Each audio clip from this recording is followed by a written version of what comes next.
Hola, bienvenidos de vuelta a Historias Olvidadas, la serie donde en cada capítulo analizaremos el papel que tuvieron las organizaciones en algunos de los movimientos estudiantiles más conocidos en México. Mi nombre es Manuel Buendía y en el capítulo de hoy, Las huellas de la tortuga, conversaremos sobre uno de los hechos más dolorosos en la vida reciente del país, la desaparición de 43 estudiantes de la Normal Rural de Ayotzinapa, Raúl Isidro Burgos, en 2014. Antes de comenzar, veremos una pequeña cápsula para adentrarnos a los momentos que se vivieron en esos días.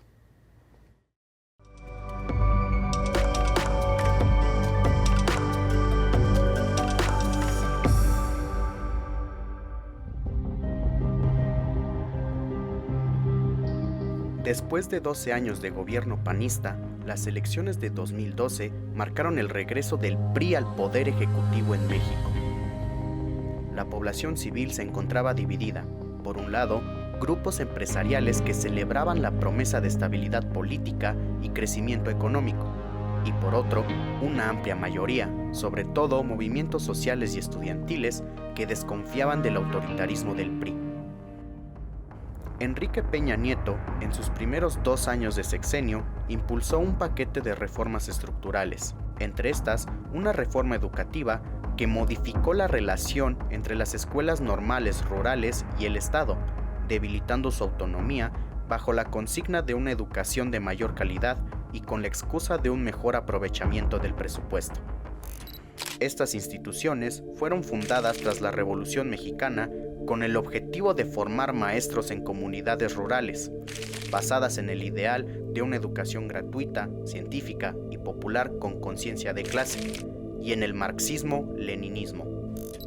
No en balde, maestros como Lucio Cabañas y Genaro Vázquez, egresados de la Normal de Ayotzinapa, lucharon por mejorar las condiciones de vida del campesinado y el pueblo guerrerense. Por esto, contrarias a los intereses del gobierno, han sido estigmatizadas como centros de adoctrinamiento y nidos de guerrilleros. En este contexto, la tarde del 26 de septiembre de 2014, los normalistas, que año con año acostumbraban a viajar a la capital para la marcha conmemorativa por la matanza de Tlatelolco, salieron de Ayotzinapa en 2 camiones propios rumbo a Iguala, donde tomaron otros 3 autobuses. Al intentar abandonar la ciudad, los camiones se dividieron en 2 grupos, los cuales fueron atacados al mismo tiempo por la policía municipal, dejando como resultado el asesinato de 4 estudiantes y el secuestro de 43 más.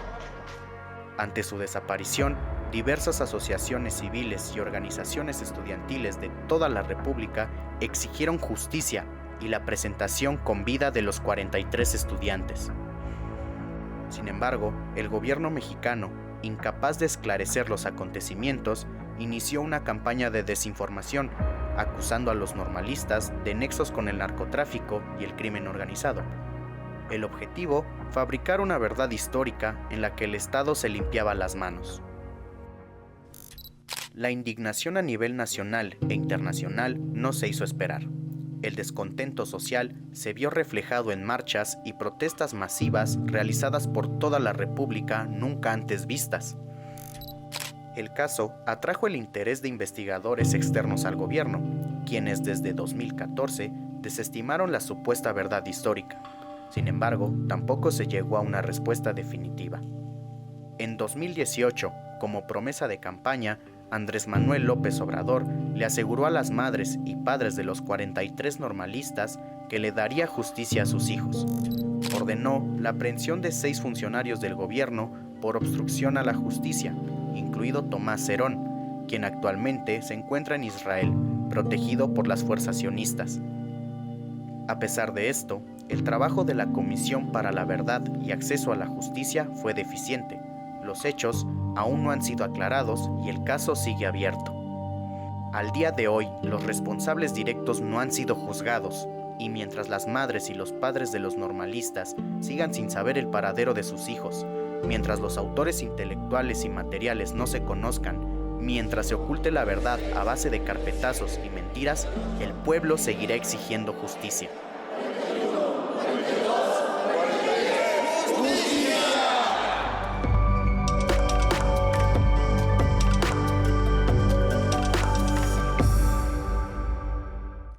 Bueno, estamos de vuelta y el día de hoy nos acompañan 3 invitados muy especiales y que a su vez acompañaron al movimiento desde distintas trincheras. En primer lugar tenemos a José Reveles, periodista con una amplia trayectoria y que ha sido galardonado múltiples veces con el Premio Nacional al Periodismo. De este lado tenemos al doctor César Pineda, sociólogo e investigador del Instituto Mora, que también ha trabajado mucho este tema. Y por último tenemos a Isaías González, militante del Grupo de Acción Revolucionaria y que estuvo presente durante el movimiento. Muchas gracias y bienvenidos. Bueno, para empezar este primer bloque me gustaría comenzar contigo, Isaías, y me gustaría que nos comentaras un poco sobre los inicios del movimiento. Tras la desaparición de los normalistas, se empieza a intensificar la movilización aquí en la ciudad y uno de los principales focos fue la universidad. Desde las organizaciones estudiantiles en la universidad, ¿cómo es que lograron masificar el movimiento en la capital y hasta qué punto lo lograron?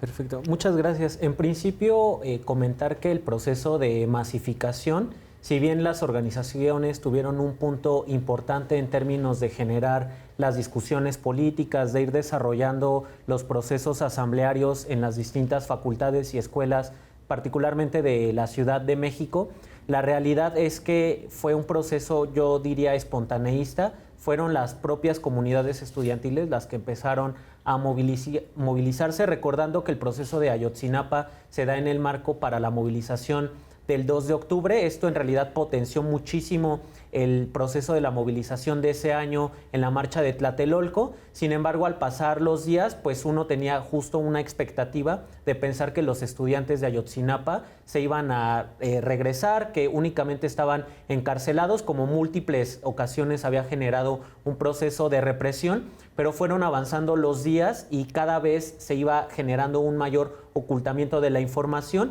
y esta propia discusión de no están regresando los estudiantes es lo que iba generando un proceso de mayor inconformidad. Y por otra parte, también la propia criminalización que empezó a desarrollar el gobierno de Enrique Peña Nieto, empezar justo a explicar que la desaparición de los normalistas de Ayotzinapa había sido por una cuestión del crimen organizado, y cuanto más información iba saliendo, particularmente de la relación que estuvo la implicación de la Policía Estatal, la Policía Federal y el propio Ejército, pues se iba constituyendo la consigna de fue el Estado, que empezó a generar una mayor inconformidad y pues esto potenció múltiples movilizaciones. También ya en Ciudad de México empezó a desarrollarse brigadas por parte de los padres de los 43 normalistas de Ayotzinapa, y esto pues evidentemente fue catapultando un proceso de movilización cada vez más largo. Las propias asambleas iban determinando un proceso de tomar las facultades, generarse un paro digamos más o menos homogéneo en la UNAM, en el Politécnico, en la UAM, en donde pues la exigencia era la presentación con vida de los 43 normalistas, y esto fue aglutinando un proceso en el que la propia dinámica del movimiento estudiantil fue generando un proceso de mayor confluencia en las calles, en las movilizaciones, pero por otro lado también empezó a haber un carácter más represivo por parte del gobierno de Enrique Peña Nieto, también en su momento de quien estaba a cargo de Ciudad de México, que fue Miguel Ángel Mancera, y este proceso represivo que se empezó a generar en Ciudad de México, pues también fue un aliciente para que el propio movimiento saliera todavía más a protestar, salieran más movilizaciones, se generaran más asambleas. E insisto, si bien las organizaciones políticas tuvieron un proceso muy importante de estar brigadeando, de estar denunciando este tema, la realidad es que por la propia dinámica también en ese momento ya de las redes sociales fue lo que empezó a generar un proceso de movilización, y en general fue muy espontaneísta. Fue una inconformidad tan grande que inclusive yo recuerdo que hubo una convocatoria el 20 de noviembre del 2014 que no hubo una movilización, confluyeron 4 movilizaciones muy grandes. Recuerdo ese momento en la plancha del Zócalo que hubo una represión muy fuerte por parte del gobierno, hubo varias personas encarceladas, habían desalojado completamente la plancha del Zócalo, mucha gente salió por el proceso de la represión y aún así seguían entrando todavía de más marchas. Entonces era un entrar y salir, era un mar de población Y yo recuerdo que ya no era únicamente una dinámica estudiantil, fue ya una movilización social muy amplia. Recuerdo que inclusive había hasta grupos religiosos que salían a manifestarse y fue una amplitud descomunal que, pues eso, o sea, también rebasaba la propia dinámica de las organizaciones. Ok, muchas gracias. César, ¿qué estructuras tú crees que posibilitaron el que el movimiento se trasladara hacia acá, hacia la capital? Bueno, siguiendo con la misma idea, creo que lo que hay que entender es que lo que se fue produciendo a nivel nacional era lo que se había vivido en otras ocasiones como una situación de emergencia. Había sucedido en Acteal cuando la masacre, había sucedido cuando los presos políticos del movimiento universitario, del Consejo General de Huelga, en el ataque al ESME, de desmantelamiento del ESME, donde se genera un shock, digamos, social y político, donde la gente empieza efectivamente de manera mucho más espontánea a reaccionar. En el caso de Ayotzinapa, sin embargo, tardó, como relata el compañero, en producirse porque no era claro qué es lo que había sucedido. Y en ese sentido me parece fundamental también la serie de contradicciones entre el gobierno estatal, el gobierno de Guerrero y el gobierno de Peña Nieto, que empiezan a tener contradicciones en la responsabilidad de lo que está sucediendo, pero también la aparición de nuevas noticias como el encuentro de las fosas, este hallazgo de las fosas en Guerrero, que es, digamos, un momento de quiebre, porque no solo se está alargando los días en donde no aparecen, sino porque, digamos, se nos da la señal en la que podrían haber sido asesinados. Porque la primera lectura, efectivamente, que había dado el propio normalismo era de la represión, de una larga tradición represiva contra los normalistas. En ese sentido, yo veo tres estructuras fundamentales. Los colectivos que tratan de darle dirección política a una reacción masiva, quizá como nunca antes en décadas, que está desbordada porque la gente empieza precisamente a tener asambleas de 1.500, 2.000, 3.000 personas en varias facultades, las asambleas mismas como estructura, y que esto es importante porque se vuelve el epicentro, a pesar de que la movilización a nivel nacional e internacional es gigantesca. No es una movilización que esté deliberando y analizando lo que está sucediendo. Los únicos espacios de discusión, a pesar de pues, que son espacios desbordados, porque no se le puede dar la palabra a miles de estudiantes, pero el único espacio donde se está analizando la desaparición es en las asambleas universitarias. Y por el otro, la aparición de, digamos, la reactivación de la asamblea interuniversitaria, una asamblea de coordinación entre facultades, entre escuelas. La tradición de la UNAM era fuerte en coordinación, por ejemplo, en la marcha del 2 de octubre, pero esta rebasaba, porque era de muchas más escuelas que además no tenían tradición de movilización, no tenían tradición de lucha, de protesta social. Aparecieron expresiones desde el Colmex, desde universidades privadas, etcétera, que también emanaron asambleas gigantescas, porque la reacción que tenía esa generación era la de estar viviendo un momento similar a Tlatelolco. Porque la referencia en el imaginario, especialmente estudiantil y especialmente juvenil, es que no habían vivido en realidad la represión antes, y que en ese momento el shock de saber que 43 estudiantes campesinos, pobres, jóvenes, habían sido, y teníamos la certeza por los videos que aparecieron pocos días después de que la policía se los había llevado, esto había creado un shock creciente. Entonces, aunque hubo una convocatoria específica coordinada con los padres de los 43, creo que no alcanzamos a dimensionar que el fenómeno efectivamente fue muy espontáneo, y los colectivos quedaron rebasados. Estas organizaciones y colectivos tradicionales de la universidad quedaron rebasados frente a lo que yo diría es la mayor movilización universitaria de las últimas décadas, y donde el movimiento estudiantil se volvió la columna vertebral de la movilización en Ciudad de México, que a su vez era el epicentro de la movilización nacional e internacional. En ese sentido, para ir concluyendo, quizá lo más importante que aportó los colectivos, como digamos todos, yo tengo por ejemplo testimonios de muchas asambleas donde todos expresan este desbordamiento en el sentido de no poder organizar a tanta gente en tan poco tiempo.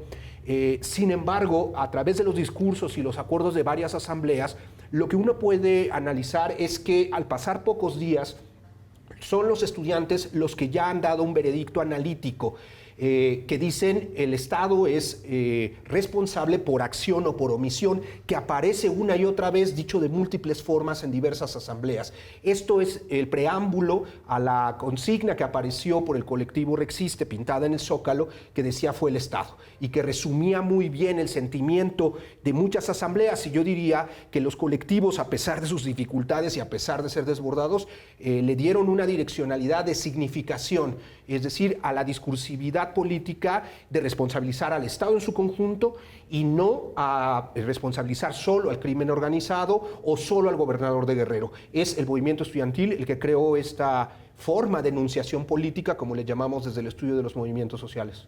Muchas gracias. José, ahora Isaías y César mencionaban algo muy importante, la cuestión del flujo de la información. Por ejemplo, desde los medios, ¿cómo se vivió esta cuestión en relación al uso ya, por ejemplo, de redes sociales? Bueno, vamos a decir que hay una transversalidad que se llama solidaridad entre los movimientos estudiantiles. Recordemos que los normalistas de varias normales del país le asignaron la tarea a los jóvenes de Ayotzinapa de reunir los autobuses para poder venir todos los normalistas de Guerrero a solidarizarse con el aniversario del 2 de octubre de Tlatelolco. Entonces eso por principio une a los dos movimientos, ¿no? Y hace que estén eternamente entrelazados. Ahí, sobre el destino de los 43, la versión más reciente del gobierno, cuando era subsecretario de Gobernación Alejandro Encinas, es que estos jóvenes ya estaban muertos. O sea, algo que causó un gran revuelo entre los padres, porque pues siempre dijeron, vivos los queremos, vivos los desaparecieron, vivos los queremos, ¿no? Y de tal manera que fue un golpe muy duro, pero al mismo tiempo se inició una búsqueda que los propios padres de los normalistas propiciaron y que han seguido otros grupos en Guerrero. Todavía esta semana pasada a mí me informaron que iban a buscar en unos sitios con la esperanza bastante fundada de hallar los restos en una zona de Guerrero, porque esa gente no ha dejado de buscar. O sea, no es que los vayan a encontrar vivos, ya se admitió oficialmente que así no va a ser, pero siempre a las familias les queda el consuelo de tener la certeza de dónde quedaron los restos de sus hijos, una certeza que puede dar el ADN, o sea, no hay de otra, ¿no? Van a tener que analizar los huesos para poder llegar a ese ADN y compararlo con las aportaciones que hicieron los propios familiares para la búsqueda. Entonces, a mí me parece que ni siquiera la designación de una recompensa de 1.500 por cada cuerpo que aparezca ha sido capaz de movilizar a la gente para encontrarlos. Pero sí conozco un grupo que la semana pasada me dijo que estaría buscando en unos lugares donde no se había buscado y donde tienen casi la certeza, porque se los está diciendo la delincuencia organizada del lugar todavía, que ahí podrían estar los cuerpos.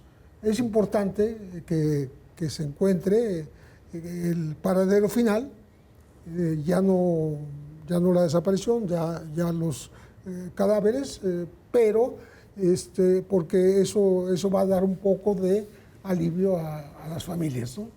Y por lo que hace a los movimientos estudiantiles, este hecho de la desaparición de los 43 tuvo repercusión, como ya se dijo aquí, tanto Isaías como César han mencionado, que aquí hubo mucho movimiento por parte y mucho análisis y mucha actividad de los propios estudiantes de la UNAM y de otros estudiantes de la Ciudad de México para que este asunto no se muera, que continúe vivo y que sigan buscando hasta encontrarlos.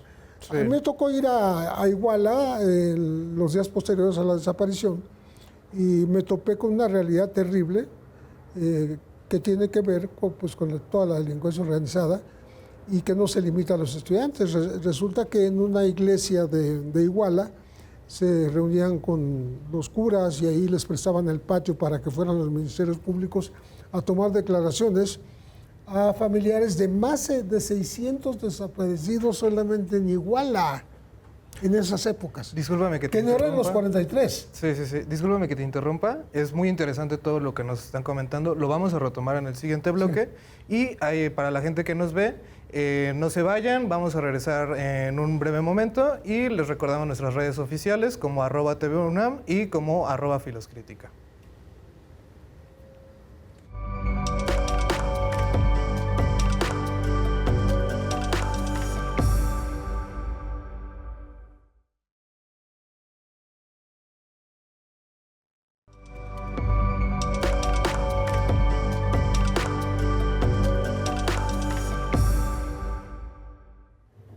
Hola, estamos aquí de vuelta en Historias Olvidadas, el programa dedicado al 2014. Muchas gracias, César, Isaías, José. Estuvimos platicando un poco sobre los inicios del movimiento y ahora vamos a pasar hacia el desarrollo del mismo movimiento. Como ya mencionaban antes, pues confluyeron organizaciones tanto de las normales como de la capital, también habían organizaciones campesinas, todas, como bien dijeron, con herencias, con formas de lucha, con trayectorias muy distintas. ¿Cómo es que llegaron a articularse y en qué llegaron a chocar? Bueno, me parece que el tema es que la respuesta acelerada de la sociedad civil se da primero de manera descoordinada y se van uniendo en un plan de acción. Hay dos tipos de respuesta, por supuesto el normalismo y alrededor esta red de organizaciones sociales de izquierda, antisistémicas que existen en Guerrero y que acuden en defensa y, digamos, agrupamiento y cierre de filas alrededor y al llamado del normalismo, que hay que recordar no era la primera vez que era reprimido y que la primera noche, esa fatal noche de Iguala, piensan que es otra represión más, como la que había sucedido, donde 2 estudiantes habían muerto en 2011 por la represión del gobernador, en un contexto de una larga persecución que hicieron varios presidentes, varios sexenios en contra del normalismo, con la idea de desmantelarlo, como escuchábamos en la cápsula inicial. En ese sentido hay un primer núcleo de convocatoria que, por supuesto, frente a la desaparición y frente al carácter radical y antisistémico en Guerrero, y también hay que entender que Guerrero siempre vivió lo que llaman algunos un autoritarismo subnacional, es decir, cacicazgos y formas de autoritarismo que eran aún más cruentas y violentas que en el resto del país, o que incluso que la presidencia de la República. O sea, ahí hay un momento de convocatoria que prácticamente se activa la noche de Iguala. Pero hay 2 convocatorias más. Uno es precisamente la de los organismos de la sociedad civil, exactivistas también del 132, que convocan después del hallazgo de las fosas a una propuesta a los padres de los 43 para movilizarse de manera unitaria, porque estaba habiendo muchas acciones, pero dispersas, y que había que unificarlas. Esta propuesta es la que comienza, digamos, las movilizaciones masivas en Ciudad de México. Y por último, la interuniversitaria, que tiene su propia convocatoria a partir, efectivamente, de los espacios de coordinación de Tlatelolco, del 2 de octubre, y que reintegra una estructura que también era heredada del 132, a pesar de que era una nueva generación. Y estos 3 empiezan, digamos, el llamado a la sociedad civil nacional e internacional en distintas formas, en distintos modos, y que van convergiendo hasta coordinarse en la movilización más amplia del 20 de noviembre. Pero el único que tiene efectivamente esta estructura deliberativa es el movimiento estudiantil, aunque cruzada por múltiples posiciones en torno de qué hacer frente a la desaparición, que no solo se restringía, y así se analizó en muchas de esas asambleas, a ser un caso de violación de los derechos humanos, sino en un momento de crisis nacional, donde el régimen estaba colapsando su credibilidad y además donde múltiples movimientos sociales estaban siendo reprimidos, múltiples líderes estaban siendo encarcelados con órdenes de aprehensión. La peor parte del peñismo estaba en su clímax y eso hacía una lectura distinta de los colectivos más politizados que tenían esta información y que la llevaban a las asambleas y que por tanto extendía esta situación que he mencionado de emergencia nacional.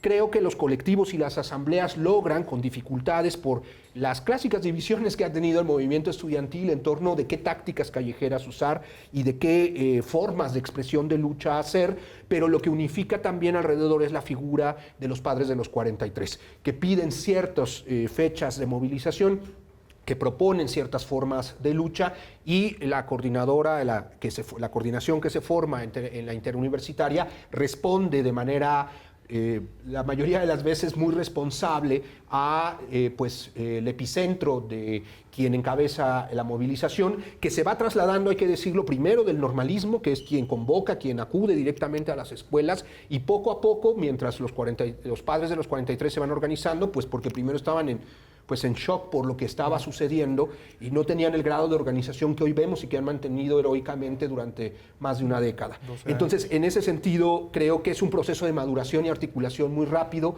que sin embargo, por las condiciones efectivamente de diferencias entre Guerrero y Ciudad de México y porque se va detonando la movilización internacional, surge desde este espacio de exactivistas del 132 y de la sociedad civil de Ciudad de México el llamado a hacer los días nacionales por Ayotzinapa, porque se veían muy fragmentadas las acciones, como comentaba Isaías, de religiosas o ayunos, oraciones o performance en todo, o tomas de embajadas en otras partes del mundo, pero que se hacían de manera desarticulada. El llamado a unificar en días de acción global por Ayotzinapa logra cohesionar de manera más espontánea, más que estratégica, la gran movilización social, aunque siendo las movilizaciones más importantes las de los universitarios, porque paran literalmente entre 35 y 40 escuelas en lo que no se había visto quizá desde 1968. Claro. José, ahora me gustaría si nos pudieras comentar un poco sobre cómo se caracterizaba desde los medios a las movilizaciones, por ejemplo, de los normalistas contra las de los estudiantes capitolinos. Bueno, los medios no se ocupaban demasiado de las movilizaciones de los normalistas, ¿no? Esa es la verdad. Interesó, por supuesto, todo lo que ocurrió en 68 en Tlatelolco, lo que ocurrió en el Halconazo el 10 de junio del 71, pero no, los medios son también centralistas. Se refieren más a lo que ocurre en la capital que lo que ocurre en el resto del país.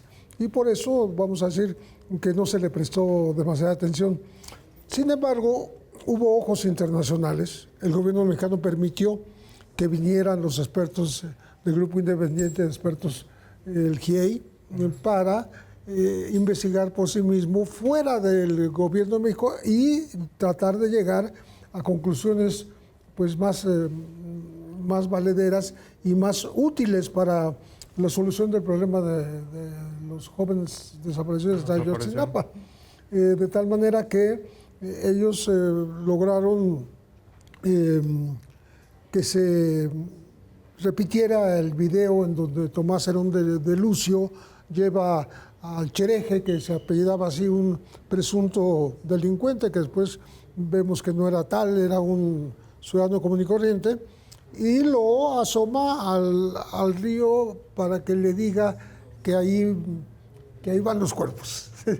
Sí, o sea, hubo unas verdades históricas, entre comillas, en tiempos de Enrique Peña Nieto, en donde se le quiso dar fin al problema a través de la palabra, diciendo, por ejemplo, que habían sido todos quemados en el basurero de Cocula, lo cual es absolutamente falso, porque el propio GIEI comprobó que no había restos en el basurero de Cocula como para hablar de esta quema de 43 personas, ¿no?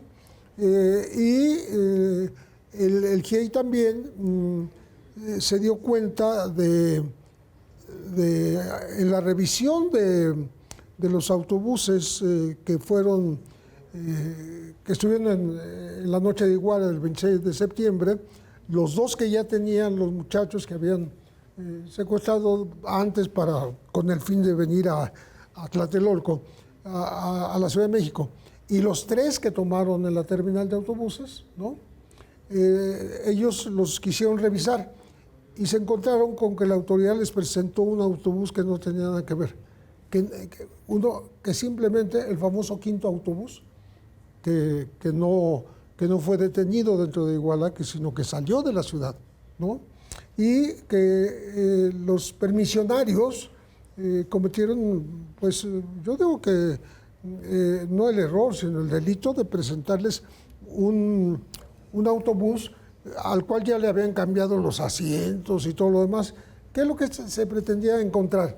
Pues se pretendía encontrar en estos autobuses para confirmar la hipótesis de que al tomar los autobuses sin saberlo tomaron uno con droga, a ver si había un clavo, como le llaman en el argot policíaco, un compartimiento especial que se le manda a hacer en un taller a un autobús y en donde pudo haber ido la cocaína que se supone que llevaba, ¿no?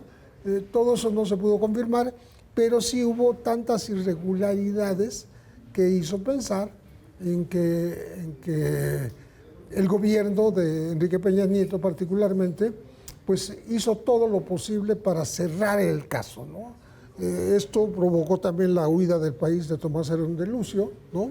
Que sigue asilado en Israel, y hasta allá lo fue a entrevistar a Alejandro Encinas, pero nunca se supo qué fue lo que acordaron, no llegaron a ningún acuerdo, y sigue allá porque lo protege el gobierno de Israel. Sí, cuántas líneas de información no se fueron produciendo, ¿no? A lo largo de todo el movimiento. Quería pasar ahora contigo, Isaías, y que nos comentaras cómo se vivieron esas diferencias y también en qué llegaron a concordar con las organizaciones de las normales. Sí, lo más fácil de explicar en términos de la concordancia, de la multiplicidad, sobre todo en términos del movimiento estudiantil, fue alrededor de los familiares de los 43 de Ayotzinapa. Eso fue claro, planteaban una discusión y era una línea a seguir.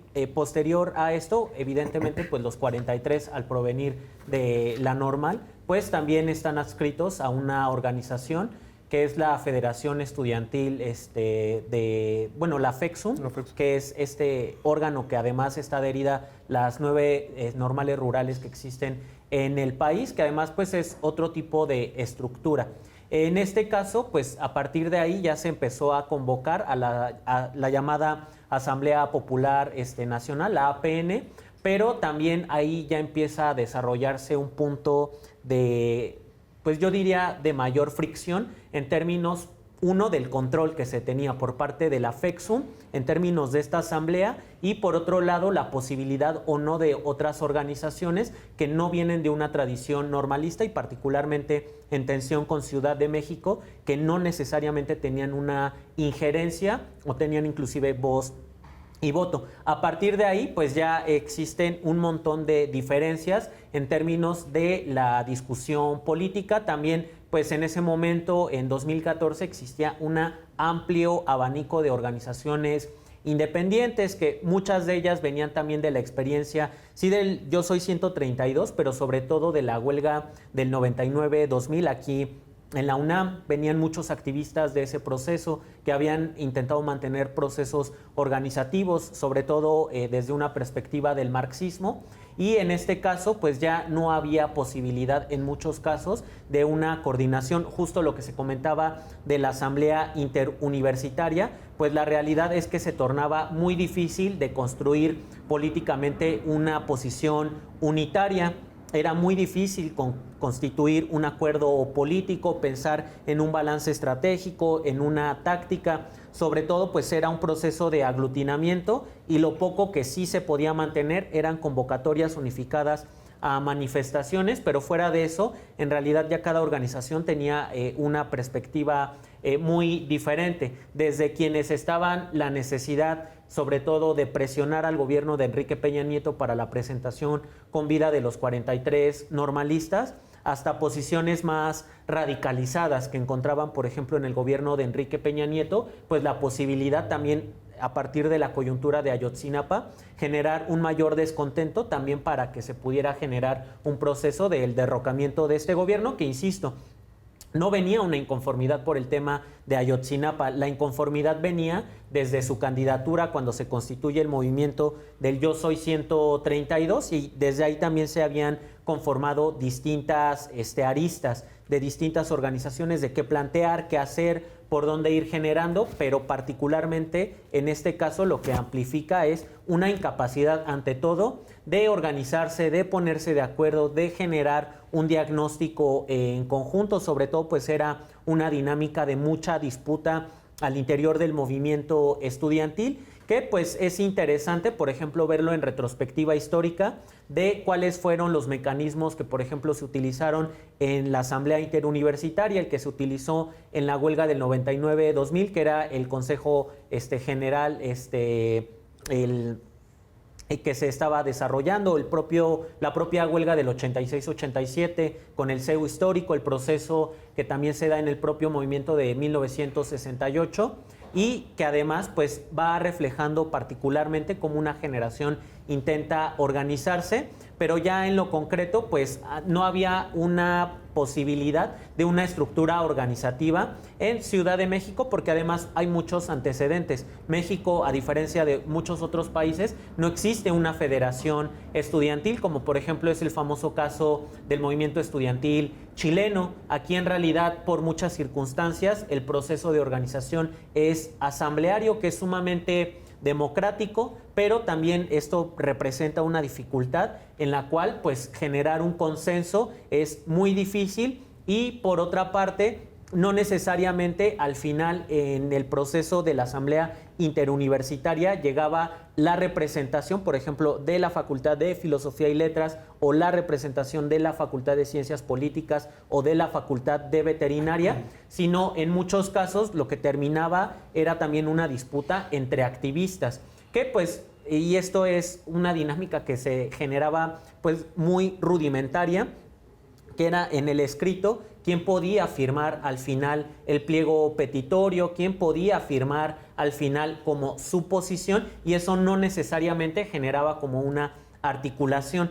Y esto a nivel interno de la propia Asamblea Interuniversitaria, pues tampoco permitía un diálogo. Ya no hablemos únicamente de las normales rurales, porque había asambleas estudiantiles en universidades de todo el país. Entonces, esta posibilidad de generar un diálogo estudiantil a nivel nacional, pues fue, yo diría, no se concretó, no se generó, y habían muchas contradicciones a lo interno del movimiento estudiantil. Y toda una disputa, ¿no?, por la misma organización.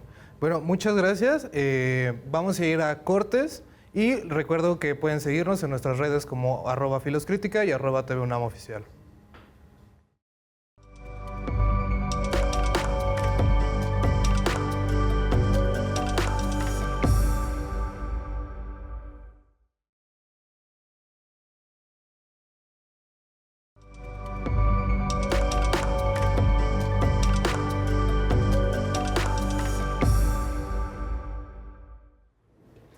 Hola, estamos de vuelta en Historias Olvidadas, el programa dedicado al movimiento estudiantil del 2014. Muchas gracias por su compañía, Isaías, César, José. Estuvimos platicando sobre el desarrollo del movimiento, y ahora nos vamos a ir hacia el final del movimiento, ¿vale? Estamos hablando de que fue hace 12 años donde los padres y los normalistas todavía han continuado la lucha, ¿no? ¿Por qué creen que se debe que en el caso de los estudiantes universitarios de la capital se bajaron de la lucha?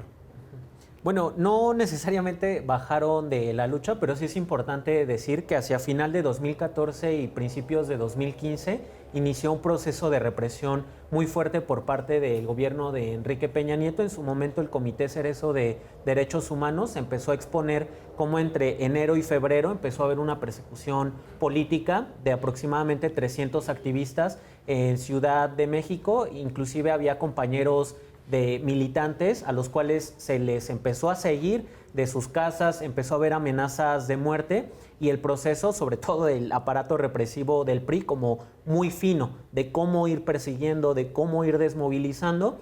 Y en el caso de la Federación de Estudiantes Campesinos y Socialistas de México, la FECSUM, pues tenían mayor estructura, tienen más cohesión, tanto por parte de sus escuelas en términos de la administración, pero también en términos de una estructura más institucionalizada que les permitía mantener un proceso también de renovación de cuadros en el tiempo. En el caso de Ciudad de México, lamentablemente, pues existía sobre todo mayor debilidad de mantener una organización independiente sostenida en el tiempo, insisto, por el tema represivo, pero también por las distintas dinámicas que uno va teniendo en la vida, sale de la universidad, entonces mantener este diálogo de comunicación con las nuevas generaciones, seguir manteniendo el espíritu del proceso conforme va avanzando el tiempo, pues también te va hablando de las particularidades de la estructura organizativa, tanto de lo que pasó en Ciudad de México como lo que se está manteniendo todavía en el estado de Guerrero.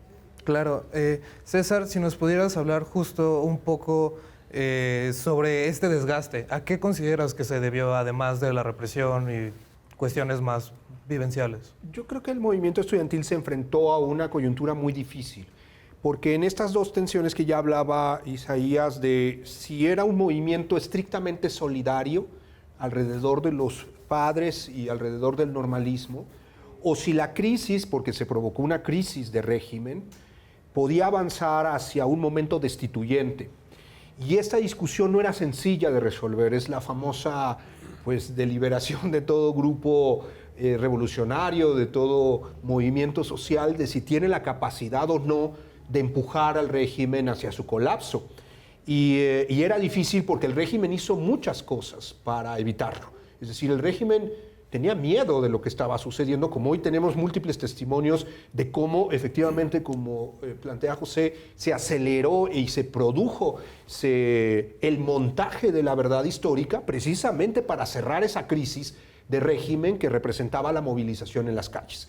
Entonces no es menor lo que sucedió en 2014, pero lo que creo que también hizo, además de la represión, el régimen, con el cierre de la verdad histórica, era tratar de desmovilizar a esas bases sociales, estudiantiles, que muchos probablemente creyeron en esta versión, es decir, que ya no había nada que hacer, no había posibilidad de recuperar a los 43 vivos. Esto era profundamente desconcertante para miles, quizá millones de universitarios. Creo que allí se desfondó una buena parte del movimiento, donde aunque los colectivos y los comités y los liderazgos en cada escuela pudieran intentar mantener la movilización, esto ya no era posible. Además de lo que sucedió el 20 de noviembre, encabezada la represión por el gobierno de Mancera, que también provocó en bases sociales poco preparadas para la represión cierta dosis incluso de terror y de pánico al extenderse también represiones que los activistas estábamos acostumbrados a sufrir, pero que la población en su conjunto no había vivido. Y por último, decir que me parece que, como conclusión, que en realidad, aunque no se lo propuso así, y aunque no hubo una decisión unitaria, en efecto, en la Asamblea Interuniversitaria y entre los actores sociales, yo creo que la crisis de Ayotzinapa le quebró el espinazo no solo a Peña Nieto, sino al sistema de partidos. Y a pesar de que la movilización social no logró, por supuesto, un objetivo concreto y estratégico alrededor de la autoorganización que no perduró, creo que lo que perduró fue dar un golpe al sistema de partidos que había llegado, por supuesto, a una crisis final. Claro. José, ¿por qué consideras que los normalistas han podido continuar la lucha después de 12 años? Mira, primero fueron un poco ignorados, no tomados en cuenta durante el gobierno de Peña Nieto, ¿no? Ya cuando entra Andrés Manuel López Obrador, él lo recibe con cierta frecuencia en Palacio Nacional y no solo eso, sino los escucha y sigue las líneas que ellos mismos sugieren, tanto los padres como el abogado Vidulfo Rosales, diciendo, pues, sabemos de esto, ¿por qué no buscan en tal lado? Y el gobierno hacía caso de esto. al grado de que les instaló unas oficinas bastante amplias en el primer piso de Bucareli, ahí en la Secretaría de Gobernación. Ahí despachaban los padres de los normalistas y los abogados. Entonces, creo que fue un trato muy diferente y más humano, más cercano, más solidario, en el caso de López Obrador, con respecto de los padres de los normalistas, ¿no? Lo que yo estaba diciendo hace rato es que el tema de los 43 desaparecidos, siendo el más álgido, vamos a decir, el más doloroso en la historia de las últimas décadas en México, se inscribe dentro de un país de desaparecidos.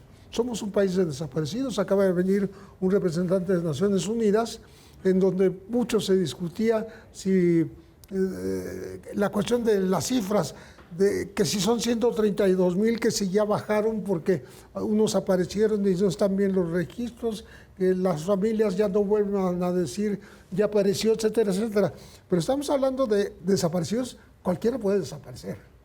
No es lo mismo, yo siempre digo esto, los desaparecidos históricos de cuando nace el Comité Eureka, y estamos hablando de finales de los años, principios de los años 70, con doña Rosario Ibarra de Piedra, eran, pues el Comité Eureka no llegó a documentar más que unos 700, afortunadamente. Y AFADEM y otras organizaciones hablaban de hasta más de 1,000, ¿no?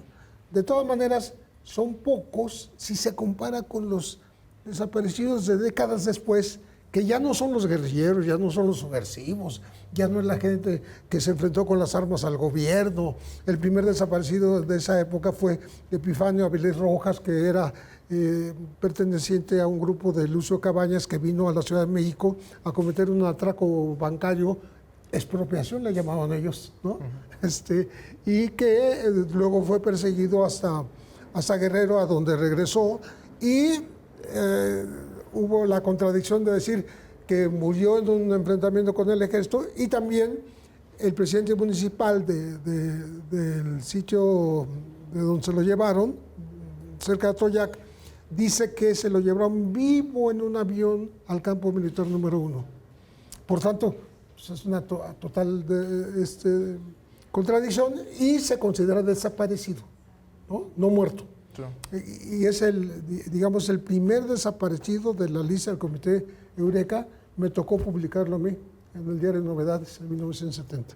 Entonces, estamos hablando de una gran crisis ahora de desaparecidos, que puede ser cualquiera en cualquier momento, y no necesariamente solo por el gobierno, sino por los poderes fácticos, por la delincuencia organizada, los caciques, empresarios que tocan sus intereses, y ahí se incluyen los periodistas.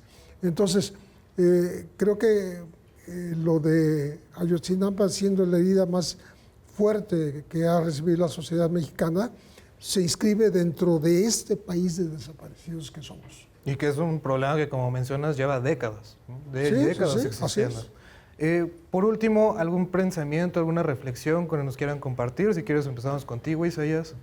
Sí, pues justo retomando lo que nos compartió César, el tema de Ayotzinapa y lo que generó ese gran movimiento, sí fue plantear ya la crisis que, por ejemplo, hoy podemos observar del PRI a nivel nacional como partido de orientación y demás, tiene su punto climático en la crisis de Ayotzinapa, porque a partir de Ayotzinapa se va generando un proceso cada vez de mayor descontento social hacia Enrique Peña Nieto. También a principios de 2017 abre el gasolinazo Enrique Peña Nieto y se generó una rebelión completamente social, sobre todo en la parte fronteriza del país. Lamentablemente, en el caso particularmente de lo de Ayotzinapa, con el cambio de gobierno primero de López Obrador y luego de Claudia Sheinbaum, existía una gran expectativa de que se pudiera encontrar por fin verdad y justicia.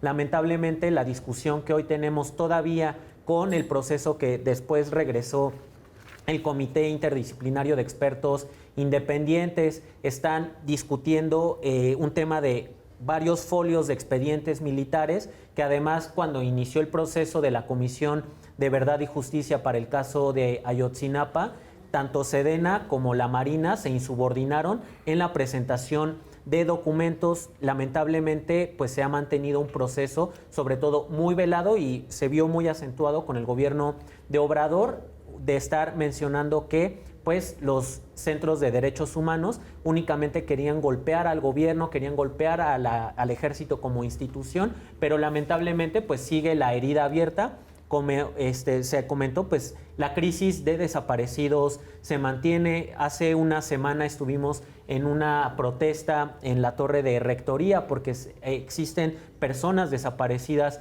aquí en la universidad. La crisis se mantiene en el país y parece que no hay al momento un punto de decir se puede generar un punto de inflexión para que esta crisis se renueve, para que ya no se mantengan desaparecidos en el país, y eso únicamente se va a lograr pues justo buscando reparación de daño, justicia, teniendo instituciones efectivas, en este caso que pues es una verdadera crisis humanitaria que estamos viviendo a 12 años del caso de Ayotzinapa. No podemos decir que el tema de la crisis de la desaparición forzada en México ha mejorado, ha aumentado, y pues es la realidad con la que seguimos viviendo. Claro. César, ¿algo con lo que quieras ir cerrando? Yo lo que creo es que en varias transiciones a la democracia, quien ha detenido los cambios para castigar la impunidad han sido las fuerzas más duras de los regímenes, incluyendo los militares.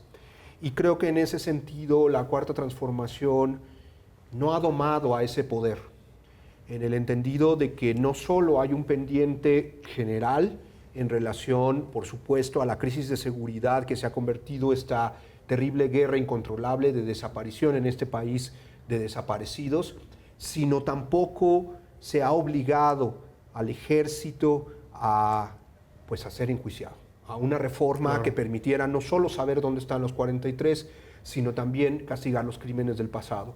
Y mientras la Cuarta Transformación no decida avanzar en ese sentido, creo que vamos a ver pocos avances en relación a los 43.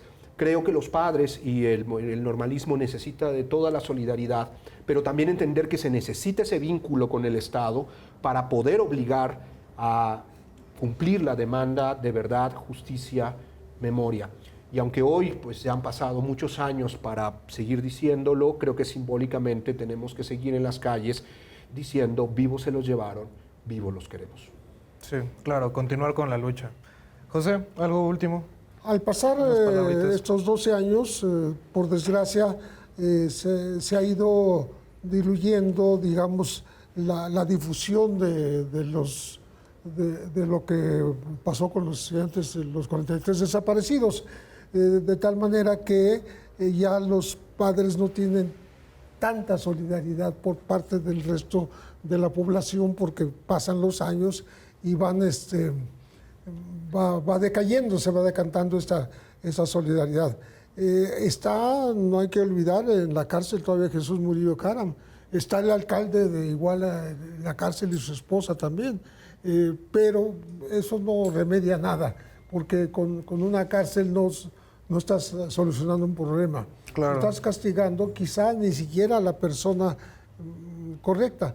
Y como decía César hace un momento, el límite a las Fuerzas Armadas. Porque hay muchas sospechas que en el caso de Ayotzinapa los militares no estuvieron ajenos. Y también tampoco estuvieron ajenos cuando se descubrió que estaban filmando justamente con Murillo Caram arriba de un avión sobre el basurero de Cocula. Estaban los marinos. Entonces, sí hubo una participación, no sabemos hasta qué grado, al grado de, digamos, acompañar o ser cómplices de la delincuencia, pero yo creo que las Fuerzas Armadas no debieran meterse en estos asuntos civiles, ni antes ni ahora. Claro, y me gustaría quedarme con esta última idea que soltaste, César. Memoria, verdad, justicia, ¿cuánta falta hace en este país? Lamentablemente se nos acaba el tiempo. Vamos a regresar la próxima semana con el último capítulo de esta serie dedicado a la actualidad de los movimientos estudiantiles. César, Isaías, José, de nueva cuenta, muchas gracias por su tiempo, por su presencia. A todos los que nos ven, igual muchas gracias. Mi nombre es Manuel Buendía y los esperamos en la siguiente transmisión. Hasta luego.